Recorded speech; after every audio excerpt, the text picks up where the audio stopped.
할렐루야. 하나님의 은혜가 여러분의 삶 가운데 오늘도 풍성하시기를 주님의 이름으로 축원을 드립니다. 26절부터 시작되는 말씀은 앞절 18절부터 모든 피조물이 구원을 고대하고 있는 상황. 그래서 피조물들은 이 세상에 있는 하나님의 피조물들은 하나님의 영광을 보기를 원한다는 거죠. 뭔 얘기입니까?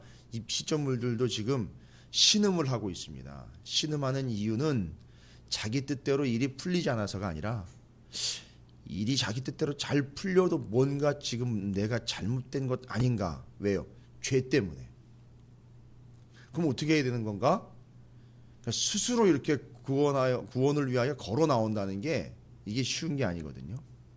그러니까 이 사람들은 뭘 보기를 원하냐? 이 피조물들은 뭘 보기를 원하냐면 하나님의 아들들이 나타나기를 바란다는 거예요. 그럼 뭡니까? 하나님의 아들들은 하나님의 영, 또 하나님의 아들인 예수 그리스도를 실제로 담고 있어서 그 예수 그리스도와 하나님의 영을 드러내 보여줄 수 있는 하나님의 아들들, 바로 우리를 이야기하는 거예요. 하나님을 믿고 예수 그리스도를 믿고 예수 그리스도와 함께 그 예수 그리스도를 드러낼 수 있는 자들. 그래서 우리 하나님의 아들들이라는 표현을 그렇게 쓴 거예요. 그러면 그 하나님의 아들들이 피조물 가운데 나타나면 그 피조물들, 죄악으로 인하여 신음하는 그들이 어떻게 하느냐? 바로 우리를 통하여 나타난 예수 그리스도의 영광을 보고 바로 이것이 내가 신음 멈추게 될 기회인가 보다. 내가 이 신음으로부터 이제 벗어나게 될 유일한 방법은 예수 그리스도로구나.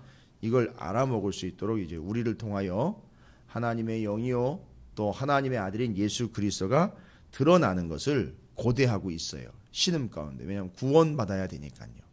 한마디로 이 세상도 죄악으로 인하여 신음하며 구원받기를 원하고 있다. 그럼 먼저 구원받은 우리가 하나님의 아들들로서 하나님의 영 예수 그리스도 성령을 담고 나아가 보여줘야 된다는 거죠. 이런 것이로구나. 그리고 그들이 알아먹고 하나님께로 돌아와 구원을 받게 해야 된다는 거죠. 자, 이제 이게 말씀 가운데 18절부터 진행됐던 그 말씀들이고, 이제 우리조차도 하나님의 영이요 예수 그리스도가 우리가 함께 하시는 우리조차도 이제는 신음하고 있는 이 세상에서 역시 우리도 자유롭지 못한 것은 우리가 완전히 죄를 짓지 않을 수 있는 상태에 있는 건 아니거든요. 죄는 계속해서 우리와 결탁을 하려고 그래요. 그러니까 여전히 우리는 주님이 다시 오시는 순간까지 우리도 역시 그것으로부터는 자유롭지 못하지만 우리는 소망이 있다는 거예요. 주님이 다시 오시면 온전한 구원이 이루어질 것이고, 주님이 다시 오시는 그 순간에 이제 18절부터 25절까지 그 뒷부분에 마지막 때 주님이 다시 오셔서 그 심판의 자리가 우리에겐 멸망의 자리가 아니라 구원의 자리가 될 것이라는 소망이 있다는 거죠. 그래서 우리는 이제 소망의 개념을 다시 정리했죠. 소망은 아브라함을 통해서 보여준 것처럼 소망이 뭡니까? 아브라함이 믿음이 없었던 게 아니야. 하나님이 약속하셨잖아요. 너로 큰 민족을 이루고 너를 통하여 모든 민족이 복을 받게 하겠다. 그러니까 너는 제사장적 역할을 감당한 축복의 통로고, 너의 존재의 목적은 너를 통하여 너 한 사람으로 인하여 온 세계 열방이 구원받도록 너에게 큰 민족을 주겠다. 뭐 상태는요? 아들이 아직 한 명도 없는 상태. 그러면 지금 어떤 상황입니까? 뭐 하나님 말씀하시는 거니까 맞고 믿는 건 하지만 현재 상황을 보니까 이게 이루어질 상황이 아니죠. 그때 이제 우리가 딜레마에 좀 빠질 수 있는 게 이게 아브라함이 잠깐 다른 생각을 했는지 아들을 주고 그 후손으로 큰 민족을 이루겠다는 약속을 분명히 주셨는데 그게 아니라 자기 육신의 씨가 없는 상태에서 잠깐 딴 생각을 해요. 그렇죠. 자, 이때 이 사람이 믿음이 없는 것이었느냐? 믿음이 없는 것이 아니라 믿음은 있었는데 하나님의 약속을 믿는 믿음이 끝까지 가야 되는데, 이루어질 때까지 끝까지 가지 않은 거예요. 자, 그래서 이 믿음이 끝까지 가는 걸 가지고 뭐라 그러느냐? 우리 현재 이 믿음이 주님 오실 때까지 끝까지 가는 게 뭐냐 하면 그걸 소망이라 그런다는 거예요. 그래서 끝까지 가려면 뭐가 필요하냐면 인내가 필요합니다. 그럼 여러분 무조건 참아내야 되는 겁니까? 쉽지 않죠. 그거 어떻게 다 참습니까? 우리는 또 연약하기 때문에 참다 보면 무슨 일이 벌어질지도 몰라요.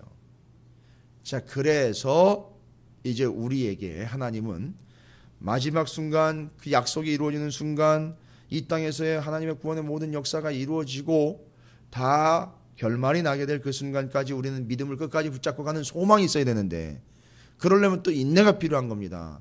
근데 우리는 또 생각할 때 인내하면 또 무조건 참아내는 걸로 생각하는데, 그런 개념이 아니라 소망을 가지고 끝까지 가야 되면 인내해야 되니까 그냥 네 혼자 알아서 해라가 아니라 25절이 26절과 연결되는 말씀이에요. 만일 우리가 보지 못하는 것을 바라면 참음으로 기다릴지니라. 기다려야 돼요. 또 참아야 됩니다. 아직 보이지 않고 이루어지지도 않았어요. 안 보이니까, 아브라함이 자기 아들이 안 보이니까 소망을 끝까지 붙잡고 갈 약간의 주춤하는 상태가 보였던 것처럼 우리도 그럴 수 있어요. 그러니까 기다리는데 끝까지 참고 기다려야 되고 인내해야 되는데 연약하다 보니 중간에 뭔 일이 있을 수 있죠. 자, 그래서 26절이에요. 그래서 26절입니다. 참고 소망을 가지고 기다려야 되지 않습니까? 믿음이 끝까지 가야 되잖아요. 그래서 필요한 게 뭐냐면 하나님이 이걸 정확하게 하셨어요. 우리보다도 하나님이 더 잘 아셔요. 그래서 26절이에요. 이와 같이라는 것은 앞에 있는 걸 받는 거예요. 여러분이 하나님의 약속이 이루어질 끝까지 믿음을 붙잡고 가는 것이 소망이고 그것이 필요해서 여러분 참음으로 기다려야 되고 인내해야 되는데 여러분 혼자 힘들죠. 하나님의 톤으로 한다면 너희들 혼자 하기 힘들다 이거예요. 너희들이 끝까지 그걸 기다리고 참고 인내한다는 게 하나님 말에 의하면 내가 지금까지 봐왔기 때문에 내가 안다. 너희들 스스로 너 혼자는 힘들다. 그래서 얘기하는 거예요. 26절에. 이와 같이 소망을 가지고 끝까지 참고 인내하며 갈 수 있도록 우리에게 허락하신 존재가 있죠. 누구죠? 이와 같이 성령도 우리의 연약함을 도우시나니. 그래서 성령이 지금 정확하게 등장을 하고 있는 거예요. 하나님께서 그 끝까지 소망을 가지고 참고 인내하며 기다리며 가야 되는 우리의 처지를 아시기에 우리를 약하다고 얕보시는 것이 아니라 약할 수 있기 때문에 약한 존재이기 때문에 그걸 돕기 위하여 성령을 보내주신 거예요. 그러니까 성령의 위치와 역할은 바로 이거예요.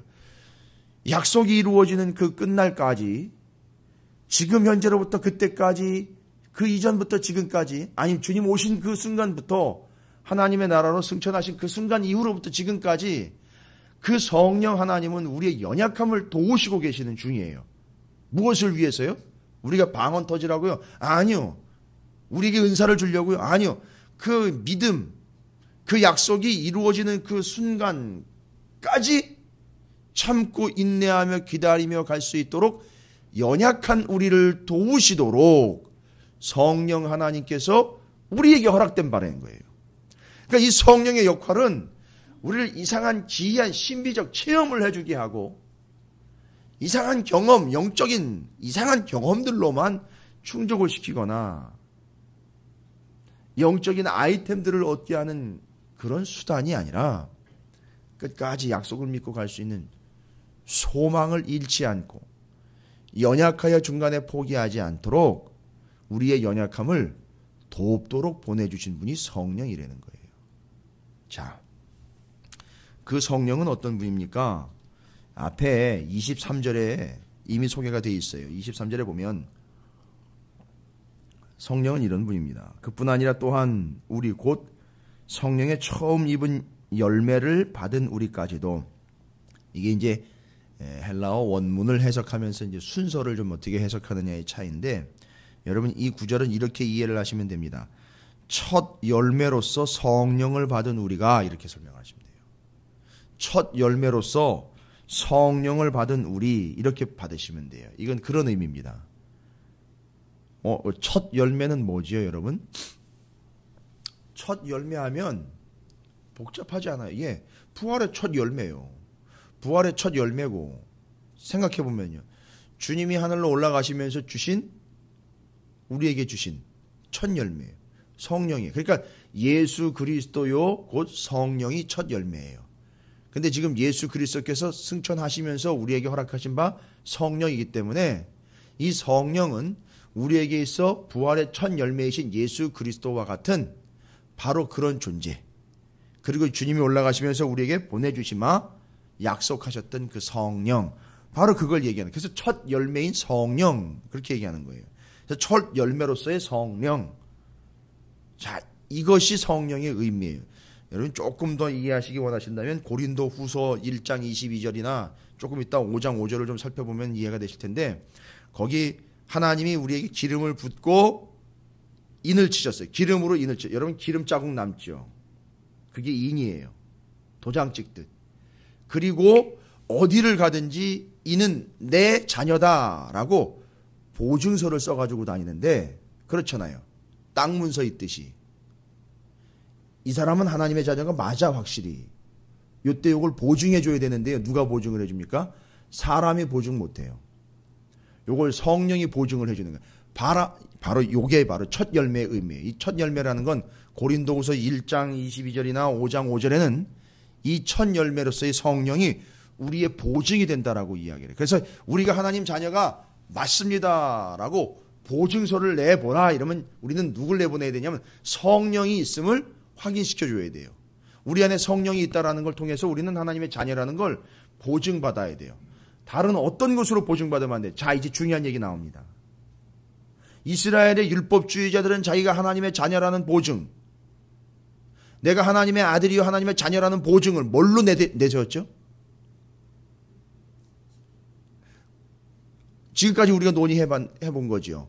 율법주의자들과 바리새인들을 그 다음에 포로에서 돌아온 사람들이 기준과 근거로 삼았던 것, 누가 구원받는 자냐, 누가 하나님의 참 자녀냐를 판단할 때 뭘로 가지고 판단했죠? 율법이에요. 근데 이제는요, 누가 하나님의 자녀냐는 걸 보증해 줄 수 있는 그 확인서는 뭘 가지고 확인합니까? 성령이 있느냐 없느냐예요. 자, 그러면 중요한 차이가 나와요.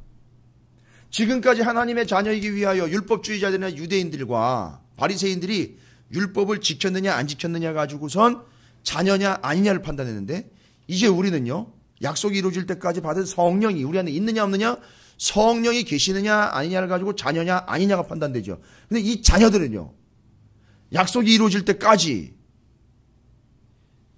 율법의 인도를 받는 게 아니라 성령의 인도를 받는 거예요. 그럼 어떻게 되죠? 유대인들이나 율법주의자들은 율법을 철저히 지켜야 구원 얻는다 그랬는데 이제 이 성령은 무엇을 통하여 구원을 이루어야 되고 끝까지 가야 되느냐 정확하게 얘기해요. 누구의 보증입니까? 우리의 보증이면서 성령은 첫 열매이죠. 예수 그리스도죠.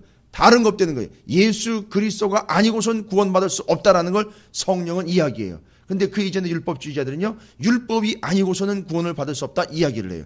그래서 예수님은 우리에게 율법을 지키려고 온 것이 아니라 나는 율법을 완성하여 나를 믿으면 구원을 얻게 하려고 내가 왔다.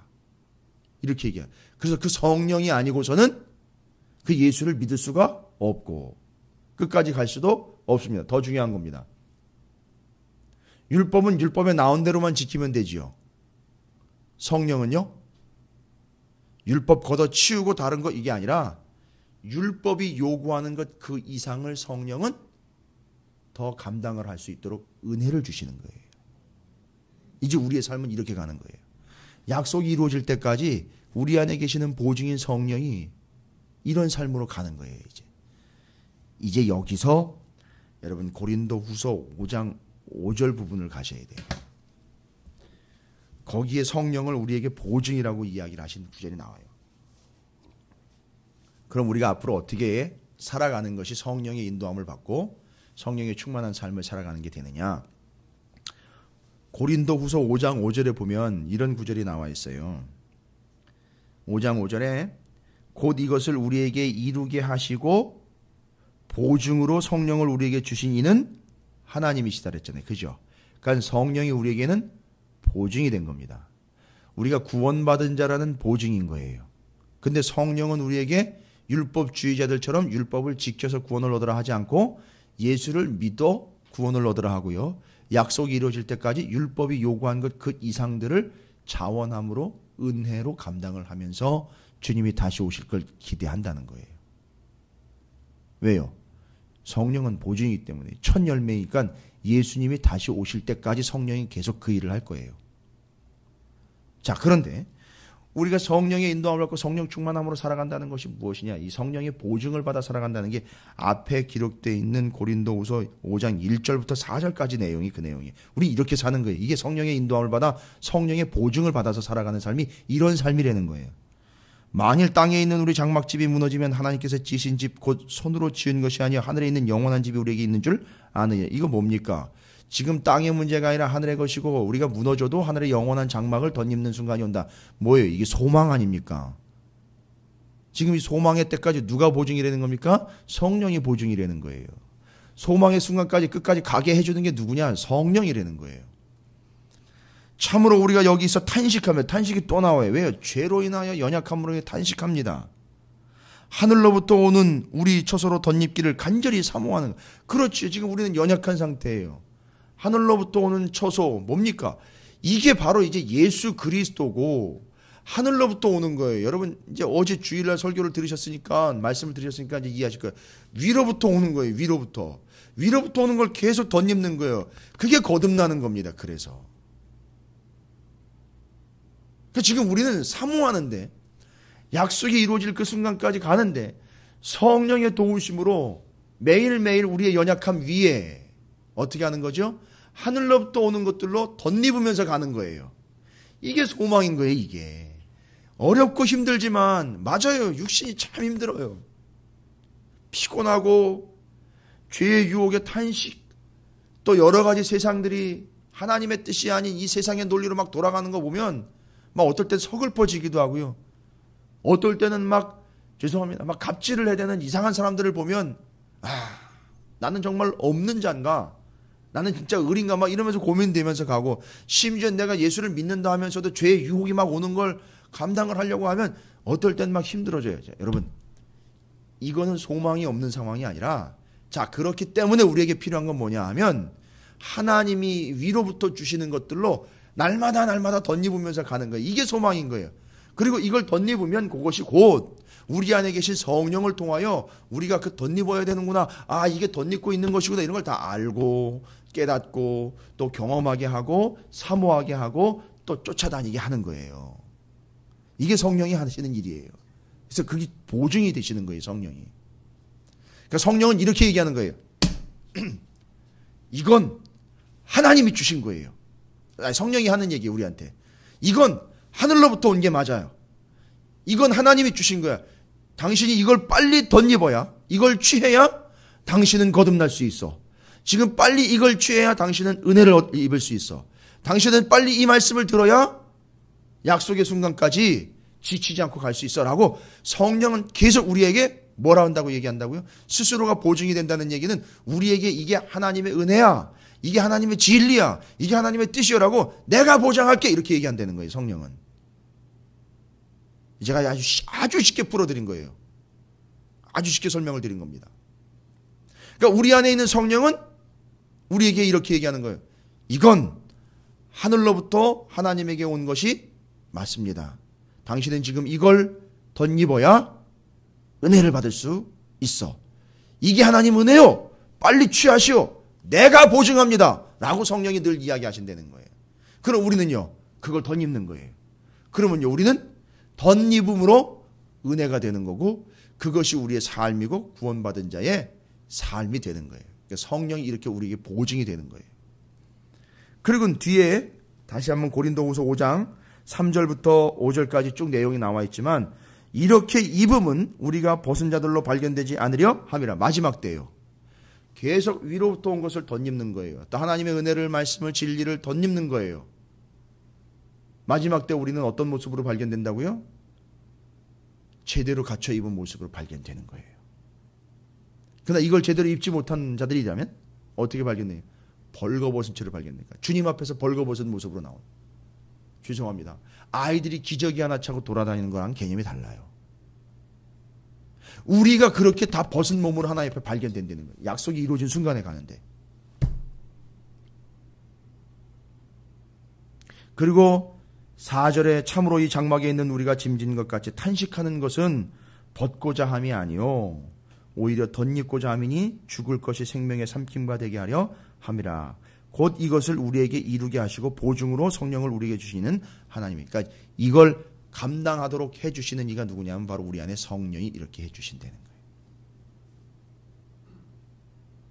덧입도록 하고 위로부터 온 것이 하나님의 은혜라는 걸 깨달아 알게 하고 이걸 빨리 취해야 당신은 지금 덧입는 게 되는 것이고 소망을 이루어가는 방법은 이것이다라고 보증해주고 알려주고 있는 것이 우리 안에 성령인 거예요. 자, 그래서 이제 25절 이후로 26절, 27절, 28절까지가 하려고 하는 얘기는 바로 이겁니다. 우리의 마음을 살피시는 이가 성령의 생각을 아시고, 그러니까 지금 하나님이요 성령의 생각을 다 간파를 하고 계시기 때문에 우리 안에 계신 성령을 통해서 우리까지도 이미 다 파악이 되고 계신 상태고, 그리고 그 성령께서는 또 하나님의 마음을 알기 때문에 우리가 어떻게 기도를 하냐면 이제 하나님의 뜻을 따라 기도를 하게 돼버려요. 내 주관과 내 생각과 내 뜻대로 기도를 하지 않고 하나님의 뜻을 따라 기도합니다. 예를 들자면 어떻게 기도한다는 거죠?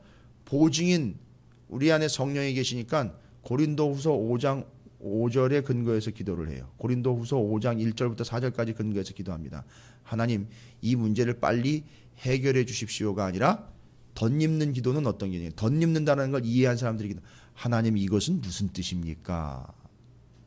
둘의 차이를 아십니까? 하나님, 이거 빨리 해결해 주십시오 하고 문제가 생겼는데 하나님, 이건 무슨 뜻입니까? 라고 묻는 거예요. 뭘 했어요? 아까 벗으려 함이 아니라 덧입으려 함이라 그랬죠. 문제를 빨리 제거해서 벗어버리려고 하는 게 아니라 이 문제의 뜻을 제대로 파악을 해 그 위에 하나님의 뜻을, 은혜를 덧입어 가는 거예요. 요걸 요렇게 기도하도록 하는 이가 누구라는 거죠? 성령이라는 거예요.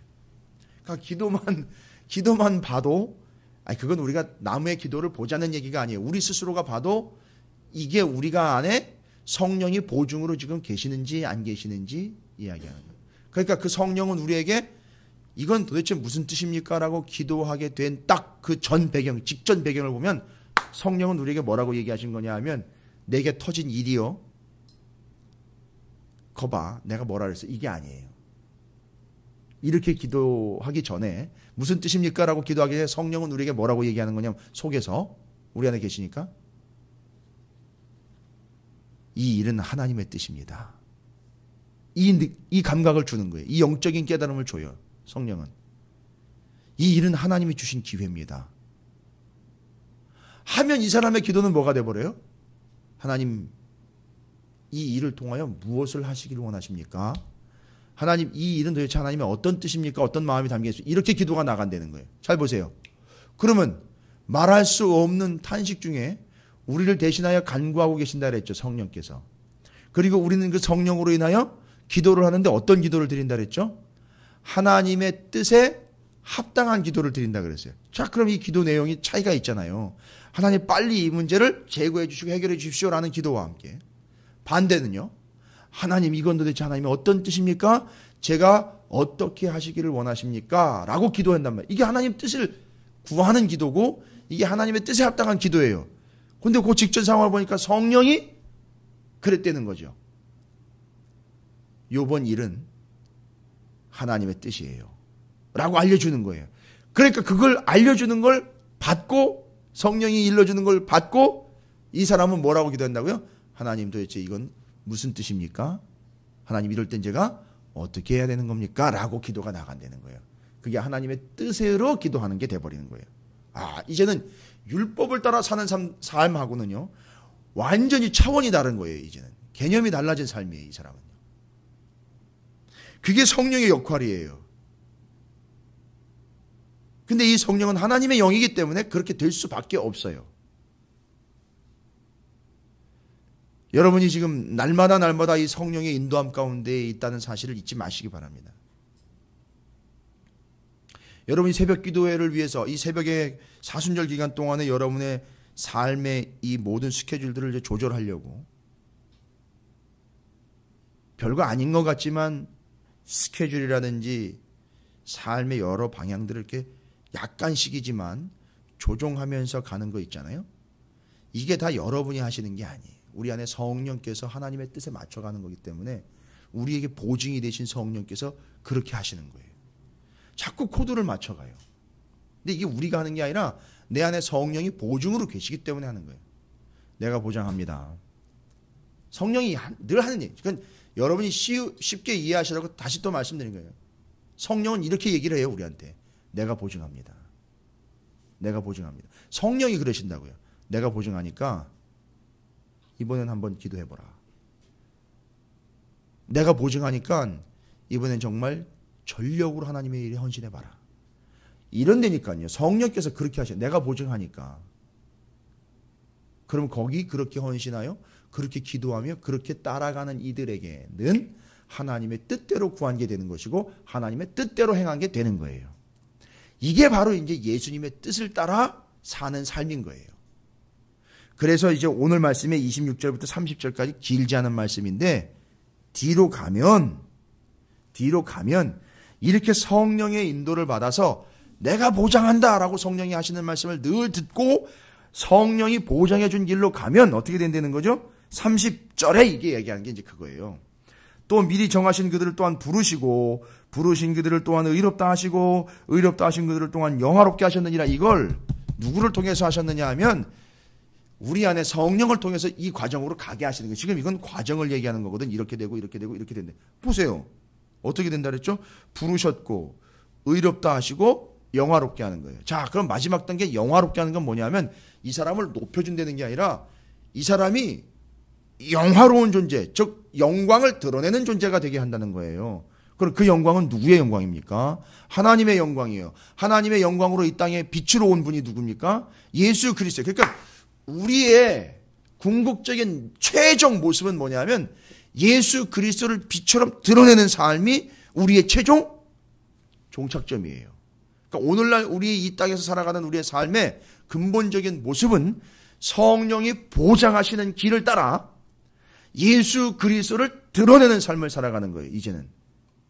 그러니까 율법을 지키느냐 안 지키느냐, 내가 의롭게 되느냐 안 되느냐의 단계를 넘어서 이제는 예수 그리스도를 드러내느냐 아니냐의 삶으로 가요. 왜요? 이 세상의 모든 피조물들이 무엇을 기다린다 그랬어요? 하나님의 아들들이 나타나는 걸 기다린다 그랬잖아요. 지금 우리에게서 뭐가 나타나기를 기다리는 거예요? 예수 그리스도의 영광이 나타나기를 기다리는 거예요. 그러니까 성령은 우리 안에서 내가 보장하니까 이렇게 하는 게 주님의 영광을 드러내는 일이야 라고 이야기하면 성령의 뜻을 따르는 거예요. 우리가 성령의 인도를 받아 가는 거예요. 언제까지 가야 되니까요? 약속이 이루어질 때까지 가야 되니까 쉽지 않은 길이에요. 참아야 되고 인내해야 되는 게 한두 번이 아니란 말이에요. 근데 그걸 성령이 우리 안에서 그걸 참고 인내해 주시는 근본적인 그 힘과 능력이 바로 하나님 우리에게 보여주신 성령이라는 거예요. 성령의 능력으로 우리는 참고 인내할 수 있는 거예요. 왜요? 성령님 자체가 참고 인내하는 능력이 있기 때문이에요. 그걸 이야기하는 겁니다. 그래서 이제 우리의 삶은 그냥 우리가 구원받고 우리가 이 땅에서 모든 것들의 삶에 있어서 그냥 뜻대로 이루어지는 것들을 누리는 삶으로 끝나는 것이 아니라 우리 안에 성령을 통하여 보증이 되신 그분이 우리를 통해 예수 그리스도를 드러내 이 모든 피조물들이 고대하는 하나님의 아들들, 곧 하나님의 아들인 예수 그리스도가 드러나기를 바라는 이 피조물 세계에 우리를 통하여 그 예수를 드러내도록 하는 궁극적인 삶의 모습이 되도록 우리 안에서 성령이 우리를 보증하고 계신다는 거예요. 그래서 29절의 이야기가 바로 그거예요. 하나님이 미리 아신 자들을 또한 그 아들의 형상을 본받게 하기 위하여, 이거예요. 그러니까 하나님이 우리를 하나님의 아들인 예수 그리스도를 본받게 해서 미리 정하셨고 이는 그로 많은 형제 중에서 맏아들이 되게 하려 하심이라. 바로 예수 그리스도가 맏아들이 되시고 그 예수 그리스도를 믿는 우리는 예수 그리스도의 형제가 되고 이 관계들이 지금 계속 이루어지는 거예요. 그래서 우리는요, 누구를 따라다녀야 되는 겁니까? 맏형을 따라다니는 거예요. 근데 우리는요, 신분상으로는 하나님의 입장에서 보면 아들들이에요. 자녀들이라는 말이죠. 근데 자녀들 중에 맏아들이 누구냐면 예수 그리스도예요. 그러니까 우리는 맏아들인 예수 그리스도를 따라다니면서 예수 그리스도를 드러내면서 예수 그리스도를 나타내는, 하나님이 예수 그리스도를 보내주신 목적에 합당하게 예수만을 드러내며 예수 그리스도를 닮아가며 예수 그리스도를 따라가며 예수 그리스도를 위하여 사는 삶이 되는 거예요. 그렇게 살도록 우리 안에서 에너지가 되시는 분이 바로 성령 하나님이시네요. 그 성령이 하나님이 보증하시는 길로 가는 거예요. 그게 약속의 길로 가는 거예요. 주님 다시 오실 때까지, 그때까지 가는 거예요. 성령께서 얘기하시면 오늘도 주님 다시 오실 건 내가 보장하는데 그때까지 예수 그리스도를 드러내며 살아가는 것이 당신의 삶의 본질입니다 라고 이야기하는 거예요. 그래서 그렇게 하기 위해서는요, 우리가 어떻게 살아야 되느냐? 고린도후서 5장에서 이야기한 것처럼 우리는 날마다 하늘의 것으로 덧입고 은혜로 덧입고 또 말씀으로 덧입고 진리로 덧입고 매일 만나를 먹었던 것. 자, 이제 또 다시 한 개념을 설명을 드릴게요. 만나는 하늘로부터 내려서 진영을 덮었다 그랬죠. 바로 이거예요. 덧입는 것이 이런 개념. 덮어버리는 거예요. 문제 위에 은혜를 덮어가는 거예요. 문제를 제거하는 삶이 아니라 그 위에 덮어가는 거예요. 이렇게 만나로 덮어 내려 덮어 또 내려.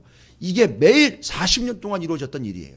매일매일 내려서 진영을 덮어버린 거예요. 만나가. 바로 이런 삶이 덧입는 삶이에요. 우리의 삶은 그런 삶이 돼야 된다는 거죠. 그걸 보장해 주시는 것이 성령 하나님이시죠.